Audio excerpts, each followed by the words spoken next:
ئەو علامەتە سپیکەوە ئەیبینن لەسەر کێوەکەیە ئەوە وڵاتی سعودیە دروستی کردووە لە سەردەمی ئیبراهیمە سەلامی خوای لێبێت ئەمە نەبووە لە سەردەمی پێغەمبەری خوای صلی الله علیه و سلم ئەمە نەبووە ئەمە بە شیش و بە چیمەنتۆ و بە لەم ئینسانەکان دروستیان کردووە بەڵام بەداخەوە ئێستا ئەوەی کەوا هاتووە تەوافی بەیتی کردووە داوای شیفا لە ئەو بەرداکە لە ئەو ئاسناکات 7 مەتر بەرزە ئەزانن ئەوە بۆچی کراوە ئەوە بۆی جیا بکرێتەوە لە شاخەکانی تر یعنی تەنها لە بینی ئەم شاخانەیە ئەمە کێوی عەرەفەیە خەڵک ڕوا داوای مناڵەکات ئەڵێ هاتوومە مناڵم پێبەخشی ئاسن مناڵە پێبەخشێت ئەوە چی جەهالەتێکە واللهی هەر کەسی ئەوە یەقینی هەبێت لە غەیری خوا بپارێتەوە لە دارێ لە بەردێ لە قەبرێ والله پێی کافرە بێت بەخوا تا ڕۆژی قیامەت جلی ئیحرامت لەبەرا بێت واللهی بێی لەو بەردە بپارڕیتەوە واللهی خوا لێت وەرناگرێ هەمووی ئەدا بە ناوچەوانتە بۆیە وریابن ئەرز و خاک و ئاوی ئەم وڵاتە مبارەکە بەڵام مانای ئەوە نییە ئێمە داوای شیفا لەم خاک و ئاوە بکەین وإذا سألك عبادي عني فإني قريب هەر کەسێ محتاجە هەر کەسێ پێداویستێکی هەیە لە دنیایی یان لە ئوخڕەوی هەر شتێکت هەیە نەخۆشی مناڵت نابێت زەواجت بۆ مەیسەر نابێت کێشەی خێزانیت هەیە کێشەی حەشایەریت هەیە قەرزاری داواکە لە خوا فإني قريب أجيب دعوة الداعي إذا دعان هەر کەسێ داوام لێ بکا خوا ئەفەرمی هەر موسڵمانێک لەپی زەلیلیم بۆ بەرزەکاتەوە بۆ بەرزکاتەوە من جوابی ئەدەمەوە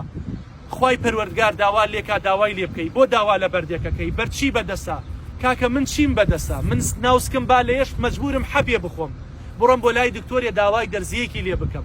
شێخێ چی بەدەسا کاکەوە تا سەری ئەڕوتێتەوە ئەڕوا بۆ ئێران شەط لێکاتەوە چاوەکەم بە قوربان ورگی بەرزەوە بووە بەخوا ئەڕوا شەطفی ئەکا ئەڕوا عەمەلیاتی ئەکا شێخ و سەید و مەلا هیچیان بەدەست نییە کاکە مەلا هەیە 100 ساڵ مەلا بووە مناڵی نەبووە خەڵک داوای مناڵی لێ کردووە ئێمە چ جەهالەتێکە واللهی سەردەمی ئەبوو جەهلی جوانە بووە کە خەڵک ئێستا دەستیان داوە پێی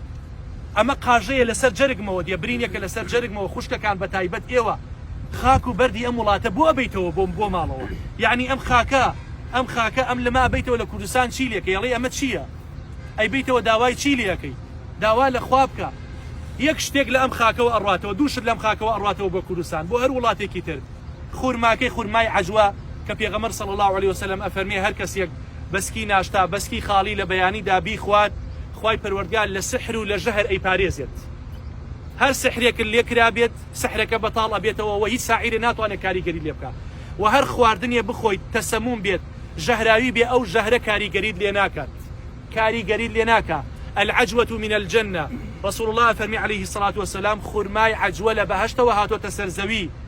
فيه شفاء من كل سم همو نخوشيك كوا خلقك نخوش كوتبية بجهر تسمومي كذبيت خواي جوري شفاء أدا وشفاء من السحر هركس السحري لك رابي خواي جوري شفاء أدا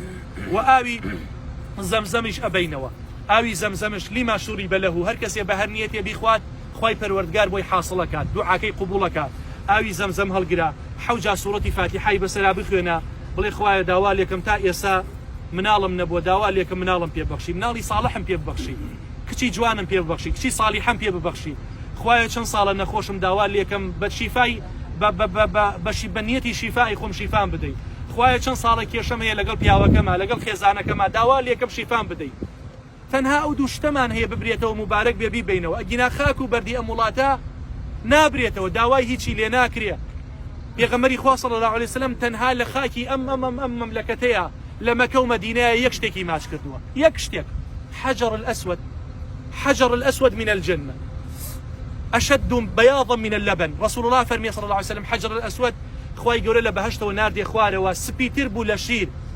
فسودته خطايا بني آدم أو جناهي منوتويا حجر الأسود رشكت يا سائم بيالين برد الرشكا رسول الله صلى الله عليه وسلم ماشي كردوه إمامي عمر طوافي كرد قيشت لا حجر الأسود ماشي كرد فرمي والله إني لا أعلم أنك حجر والله من أزانمتو برديت لا تنفع ولا تضر ناطواني سودم بيبخشي وناطواني زررشم ليبدي ولولا أني رأيت رسول الله قبلك ما قبلته